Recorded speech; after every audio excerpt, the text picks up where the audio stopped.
hello again. Matt stole my line about the segue, but Victoria's comment was a very good segue into talking to two practitioners about how they, in their practice, confront some of the issues we've been talking about, or perhaps reveal, expose, make us question these issues. Bjørnstjerne Christiansen is a founding member of the Danish collective SUPERFLEX. I'll say a little about it because some of you may not know, they may have heard of it but not really know about SUPERFLEX. It's a fascinating collective that deals with art, design, science, marketing, all sorts of things that blur the lines, and is deeply concerned with global forces and climate change. And Fabrice Monteiro is a photographer who was born in Belgium, grew up in Benin, and now lives in Dakar, and who was a Prix finalist last year with a photograph from his Prophecy series, which treats the problems of climate change and waste very specifically, and he's going to talk to us about that. So each of the artists will present a sample of work and talk about it, but I have said to both of them that it would be nice if either has comments while the other is presenting. It would be nice if we could raise issues or ask questions during that time. Do we say Bjørn? Do we say you first? No. Okay, Fabrice. Sorry, got a blank about who was first. Fabrice is going first. Well, thank you very much for having me here. Okay, so this is the project that we started in 2013 in Senegal. And the genesis of it is that I actually grew up in Africa, and I came back to the continent after 20 years, and I was amazed by the environmental situation. So I tried to figure out, as a creative person, how could I bring something to educate the new generations, because they were born and growing up in environmental chaos, and the way to touch them for me was to connect directly with their culture. So we started this project with a local stylist, a local designer, and the idea was to combine culture, environment, and art, and to develop it as a tale, because it's traditional in Africa we have a griot that tells stories about to educate the people. So to make the story short, it's about Mother Earth, who is sick and tired because she took millions of years to make an environment that we could live in. And we've been destroying it. So she addressed her spirits and say, okay, you're going to appear to the humans and deliver them a message of awareness and accountability. So each image is about putting together a site that is very representative of the issue. A costume that would be made of the specific issue and the trash, the things that we would find around that site, and the message that is brought by the spirit. So this, for example, was the very first one that we did back in 2013, and it was made on the biggest dump site of Dakar. Then we touched the idea of oil and the idea that we shouldn't take everything out of Earth, and because it's dangerous for us. This one was about the bushfire and the ancestral technique of slash and burn. The problem now is that it's happening every single year, so it sterilized the Earth. This one was made in Australia about global warming and the fact that the Great Barrier is disappearing because the water is getting warmer and warmer. Then we have this one about the charcoal consumption and confronting the humans about how do we keep on using cutting trees and use coal when we have all the energy of the sun to cook our food and to warm us. That one was made in Agogloshi, which is one of the biggest e-waste in West Africa. So it's always very complex because on one hand, when everything that arrived there is classified and some of it is reused, but the rest is just dumped. And the big issue is that the kids are burning the cables to get the copper out of it, and that's very bad for the atmosphere and the health of the people living around the site. This is the latest one that we did, and it's very important when every time we create a prophecy that the people could relate to it, the people who live around the site could relate to it. So, for example, in this one, we related to a spirit that is very present in the culture in Casamance. So the people, when they see the figure, they feel connected to it because it's part of their belief, it's part of their mythology. And then from there we can start a discussion about the fact that the mangrove, this one is about the mangrove, the fact that the mangrove is very vital to not just to Africans but to the whole of humanity. And the problem that we have, for example, in Senegal, is that the salinization of the earth is getting faster and faster. But the mangrove has the capacity to filter the water and take some of the salt out of it. And this is the last one project that we did. I'd worked with an NGO called Oceanium in Senegal. And what these guys do is that they take in nylon nets out of the ocean, because a lot of tons and tons of nylon nets are abandoned into the ocean, and they keep on fishing for 500 years. So this NGO takes more than 20 tons every year of nylon nets out of the ocean. And the idea of that project is to give visibility to all the companies that are working for a better world and a better environment, to give them visibility. So this is the concept of using art to educate and promote whatever is good for the planet. Fabrice, I'm interested in the process. I mean, we see an image, these extraordinary images, but there's clearly so much work and thought behind each one. How did you make a conceptual decision before beginning the series about addressing very specific areas, or were these ideas that evolved as you created one image? And second part of the question, how engaged were you with local communities, and how did they respond to these ideas and questioning of these practices, these environmental issues? So what we did is that we've been showing some of the work as a street exhibition, so the people can refer to it. They will be attracted to it because it calls to things that they're very familiar to, which is animism and the belief into spirits, which is still very present in Africa and elsewhere. And then from there we start a conversation, and you realize that people are aware of what is happening and they want to share their point of view on it.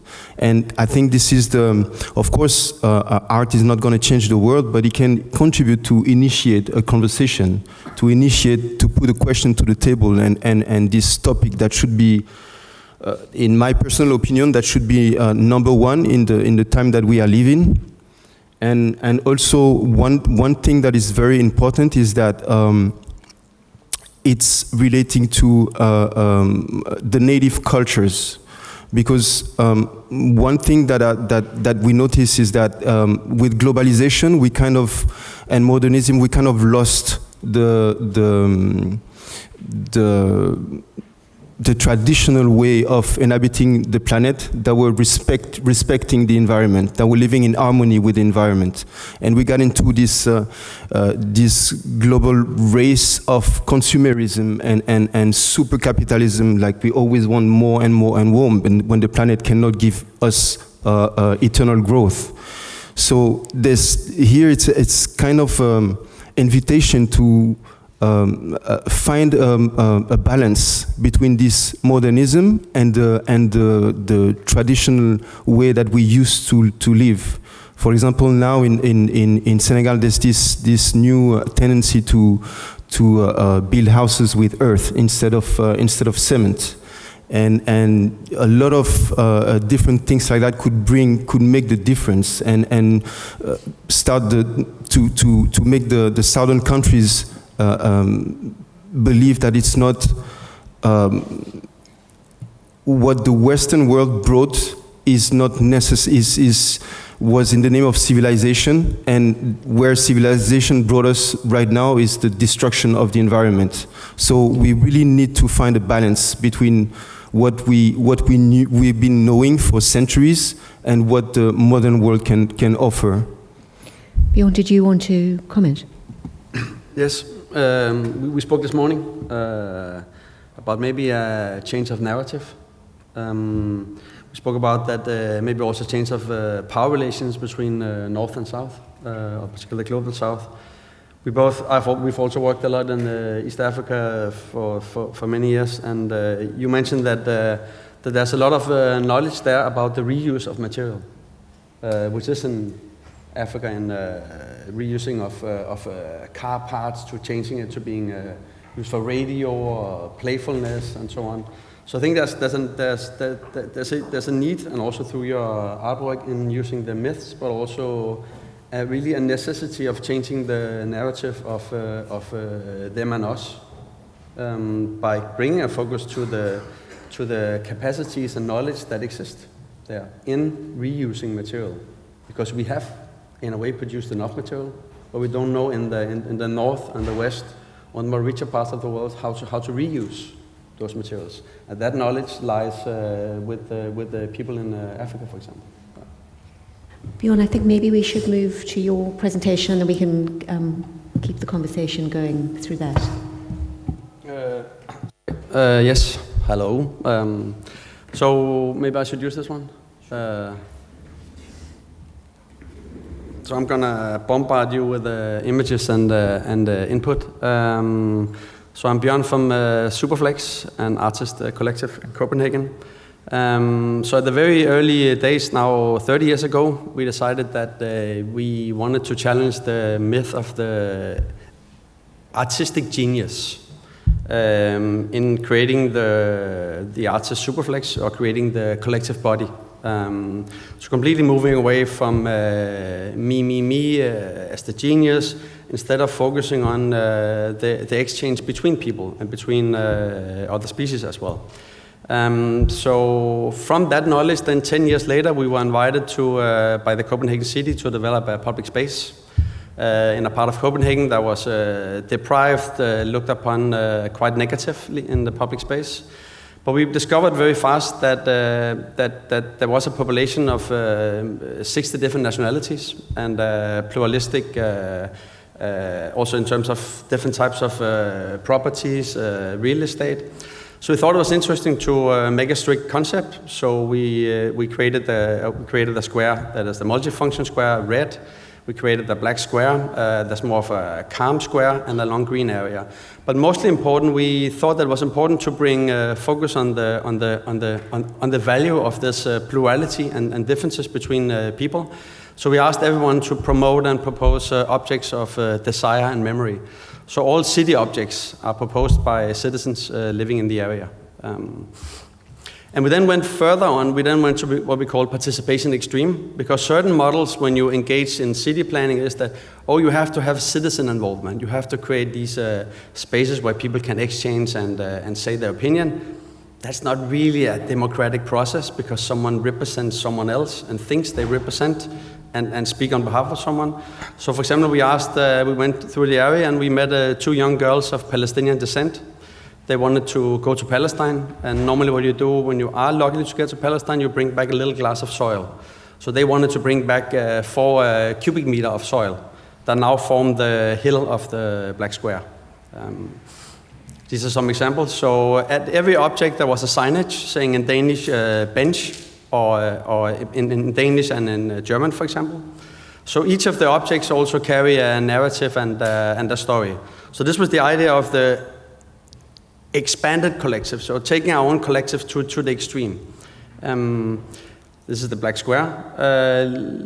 Then again, maybe 6, 7, 8 years later, we were fortunate to be invited to be expedition leaders of a ship in the Pacific. So we started really trying to understand other species' demands for aesthetics, demands for quality life, being curious. So we jumped into the ocean, deep into the ocean.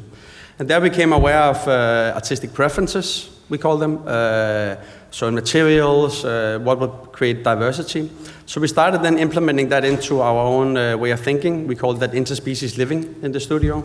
And if you take that to the widest extent, that also means then when you're invited to do public space, for example here in the university in Copenhagen, we basically took the parameters, or what was told by the ocean is, for example, that we want maximized surface. The more surface you have in the ocean, the more life can happen. We also oppose the idea, or we say that the right angle is the wrong angle.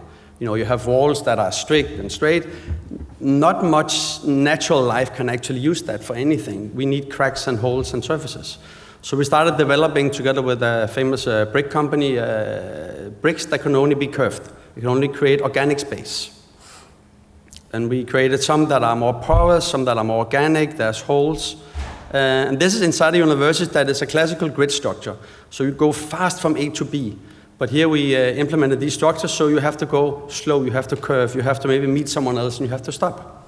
And we spread that then throughout the whole campus. These are some examples. And we made a contract that defines the way to engage with the space. This one is called the Contract for the Interspecies Campus. And one of the most important lessons to learn is to slow down, to be idle, to listen, to learn, and then cultivate the knowledge so then we can change our behavior. And then maybe again, we can become part of the collective, which is all species. And this is then a contract that is then on behalf of all species. The next step we then took is to move a little bit further then to what we call art as infrastructure. So we proposed to rebuild 55 square kilometers of reef around Denmark. We have, as here and everywhere else at every country, we have removed stones and sand from our oceans, creating deserts, ghettos we call it. So we started developing with different scientists blocks and material to start rebuilding this reef as a grand, let's say, gesture and a conceptual idea as an artwork, which then means that many organizations, politicians, companies can also tap into it, because it's not either left or right or in the middle, it's actually on behalf of the ocean, on behalf of all species, which also means then on behalf of us. So these are some of the structures. At the moment, they are implemented in the harbor of Copenhagen for the next 2 or 3 years, being tested, how species react to it, respond to it. Here are some images. So they are sculptures, sculptural infrastructure, we also like to call them. The last one I will talk about is then what we then do is then take it on the highest level to the human's biggest institutions, which in this case is the UN in New York. So last year during the General Assembly, we were invited to make an artwork. So during our dive in the ocean, we had met what is called a siphonophore, which is a species, kind of a jellyfish, that rise in billions from the twilight zone, from the deep up to the surface, and they clean the surface. So they basically drag down all the carbon down on the bottom. It's also what you call the blue carbon. So these beautiful creatures we projected onto the UN building while the politicians were having meetings about biodiversity, about change of conditions, but without really inviting those who are mostly influenced by it and who we are deeply dependent on. So these creatures were on the building on a 145-meter tall projection. And here you can see, hopefully it works here, did not, that There's supposed to be a video here. But if you don't see it now, it's also shown at the Plasmata show in the park by Onassis Steki. And you can see that. I think we're going tomorrow. Thank you.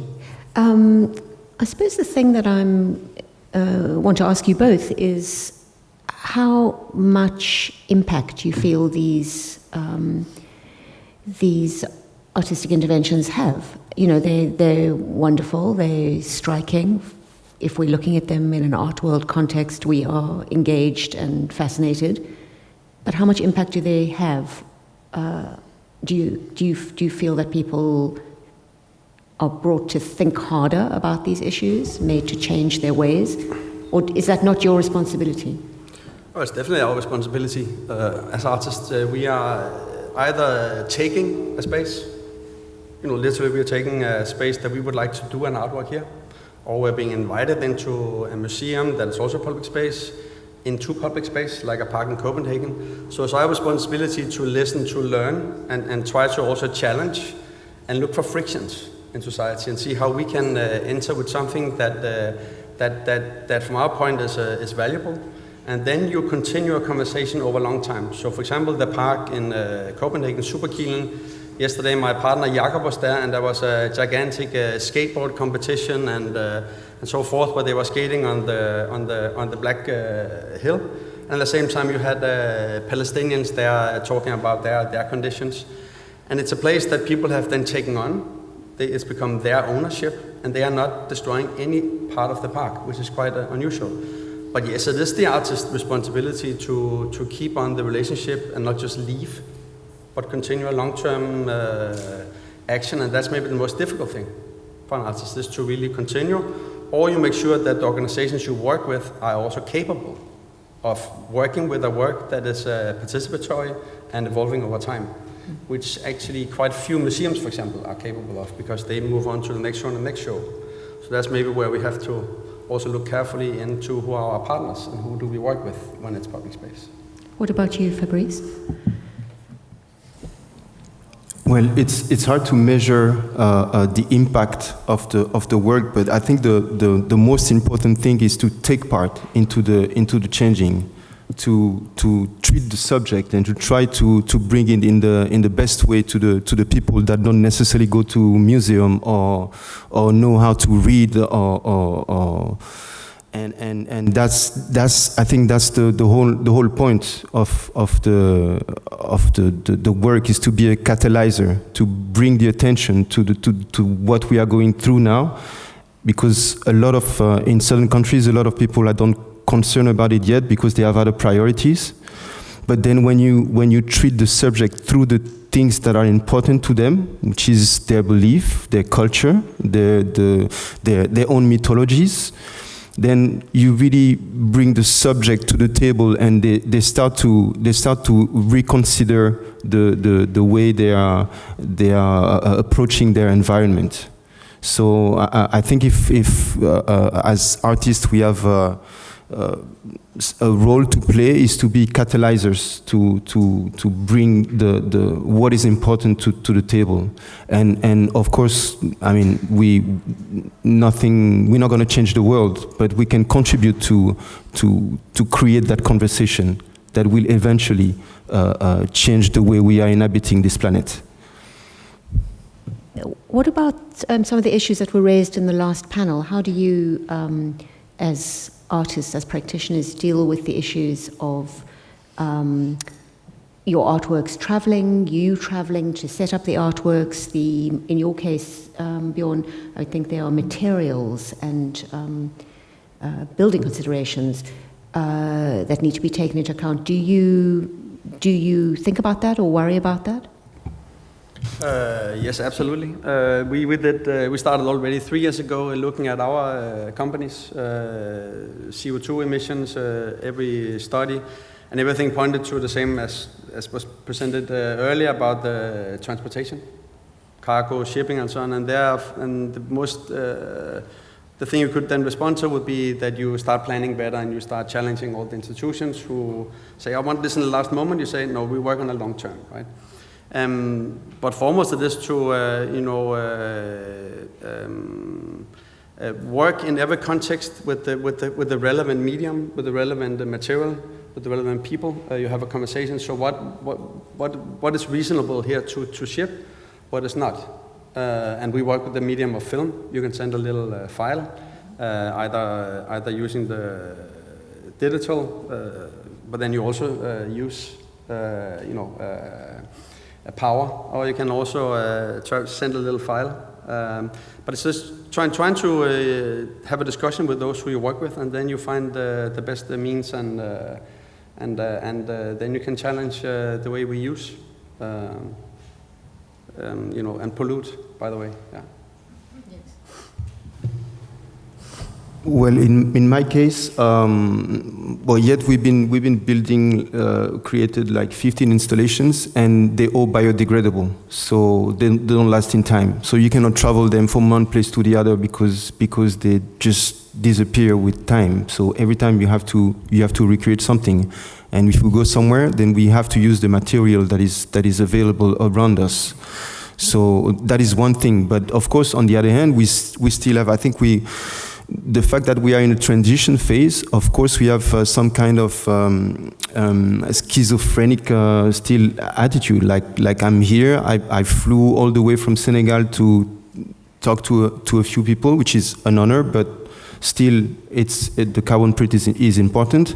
So you try to play with that and say, okay, maybe we can take that opportunity to create something that would stay and maybe contribute to the idea of creating that conversation. So every time I would go somewhere, I would try to create something that stays out of just the talk conference whenever it's possible.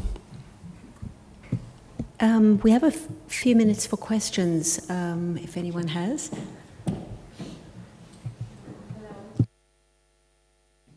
Open? Oh, yes. Thank you very much for having us and for coming to Greece. I don't know if it's a question, it's more of an invitation to both artists, because Mr. Monteiro talked about the difference an artist can make and big awareness in social and in environmental issues. I don't know if you're aware, here in Greece, every summer we have a great issue of wildfires. Some say it's because of global warming, others say maybe it's the work of arsonists, which I believe it's a little bit more disturbing than global warming. And it's a few years ago, people were burnt alive. And last year, the former royal estate of Tatoi was burned down by, let's say, global warming. I think that it would be very interesting for both artists to see. It's a 20-minute drive from here. I think you will both get really inspired to see how this is burned to the ground, either by global warming or by human hand. And it's a magnificent place, burned to the ground. And because you went to all this trouble to come and talk to us, and thank you very much, I think it would be amazing for you to see that, if you have the time. And thank you very much for coming. Thank you. Is there anyone else who has a question? Lots.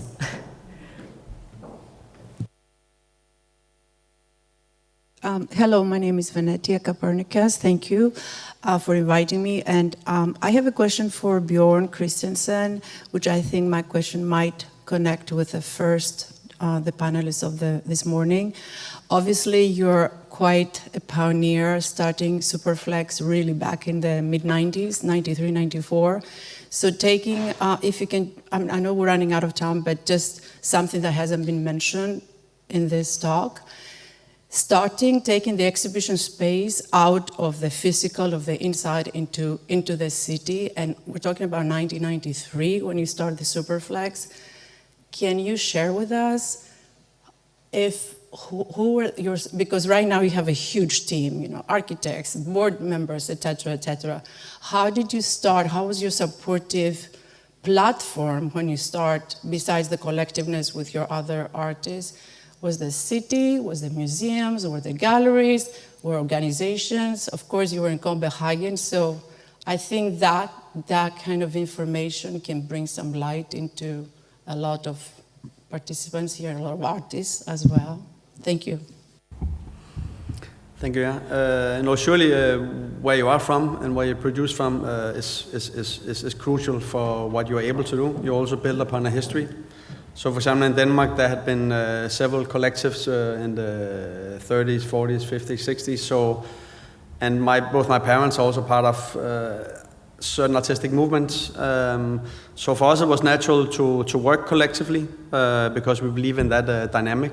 We also were able to form a company, register a company inside the art academy, because there was a dean that was very visionary, said, let's let the boys do that business inside the academy. And at the same time, there was what is called the Nordic boom or the Nordic miracle. So curators came to our studio at the art academy, funded by the state. And then basically it gave us the, let's say the bold idea about that, yes, we can do so many things. We can also exploit this system to the largest extent. So for example, we asked the dean if we could have a financial advisor. So she found a former bank director who became our advisor, and so forth. So really using the system of the art institution to its widest extent, also working with then lawyers and so on, trying to really understand many aspects of life, not only business life, but in general. And then we were actually traveling a lot in East Africa through invitations, and then we started developing a project in East Africa called biogas or supergas, developing an energy system for areas that, like I'm talking about here outside Athens, or what you've shown, people are chopping down wood and so on. And but then really with the idea about then working together with people locally to develop a high-end object that would have a high aesthetic, functional quality, and not just transporting something from the north. So there was just, let's say, a kickstart of trying to work within every field of business, artist business. And so we work with galleries, work with foundations, work with commissioners, and so on and so on. And therefore, our studio also has a wide diversity of anthropologists and so on. But still, you need to then use your cultural capital that you gain over time cleverly to be able to also push some barriers, some borders. For example, in the Emirates, we work in Sharjah, developing a park there. And that started with an invitation to do a 2-year experiment through the Sharjah Art Foundation, 2-year making a park. So we were able to remove the fences around parks in Sharjah. That was completely unusual. But because it was an artwork, one-to-one scale, it became accepted. And now they have asked us to go back and make a permanent park. So there are many ways of working with the systems of the art in trying to challenge any kind of power system. So that's let's say, a method. Thanks, Bjørn. I think we have time for one more question.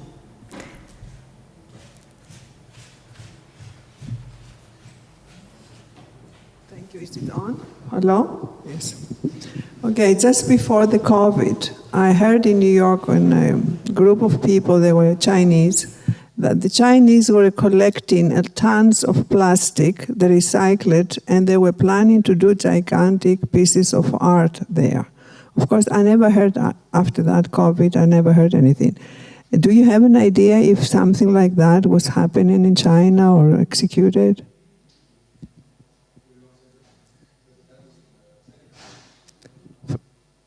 They were talking about tons of plastic. I don't know about that specific one, but there are many organizations, art organizations, cultural organizations, NGO who collect plastics in the oceans, and then often they collaborate with artists in trying to create a narrative, a story, a sculpture that then is a strong tool of persuasion, motivation, of then maybe as a kid and so on to say, okay, I can also transform this material to being something else than it was before.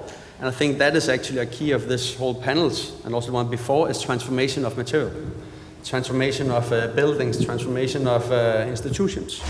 Because nothing should be permanent as such. they transform over time and should respond to the means, the needs of a contemporary context. Yes, you were talking about this. We had a chat this morning, and you were talking about the idea of things being preserved and static as actually quite a recent idea. But I think we have to leave it on that note. Thank you very much to both Bjørn and Fabrice.